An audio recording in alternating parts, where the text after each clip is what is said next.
Listen to this, y'all. I was talking to one of my sons, right? And I was telling him about things, you know. But guess what he told me? He was like, yo, Dad, you know what? I said, what? He said, I'm talking to someone. So yeah. I said, who is she? He said, Dad, don't start asking me all those questions, you know? So, you know, you gotta be a dad, you know what I'm saying? I don't care. I told him, you better respect that girl, right? And he's like, Dad, you know I never told you about no girls. I said, yeah. You know, by the way, my son's 22 years old.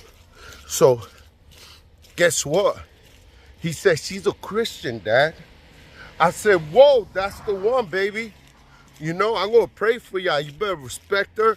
And what's her name? He told me her name. And you know, I tell him, my friend, yo, pray for this, you know. Guess what? But I'm going to tell you something. He said she's a Christian. All right? I've been praying for my kids even before they were born. Guess what? That they will be blessed with a godly man or woman. I don't care if they're Puerto Rican.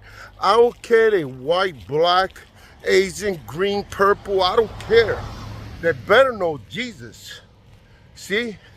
Now, this is for you parents, okay? Especially you single parents. Yeah, I said single because something might have gone wrong in your whole marriage or whatever, okay? Not your fault, by the way, okay? So God knows everything, but this is the part right here that you better live right before God. Because you see, you got to understand, if you think you're going to play around and go to church and act all holy because you're a single parent and nobody could see you messing around with other men and women of God, yeah, you heard what I said. That stuff happens in the church all the time. I know. But guess what's so important about you staying yourself holy for God and waiting for the man and woman of God in your life? Because whatever you do will affect your kids. You heard what I said? Yep. You drinking, you hanging out, you having sex and going to church and thinking you good. Yeah, guess what? You causing sin, generational curses for your children who you're supposed to be covering. See that? So guess what? Before you do anything, think about your kids.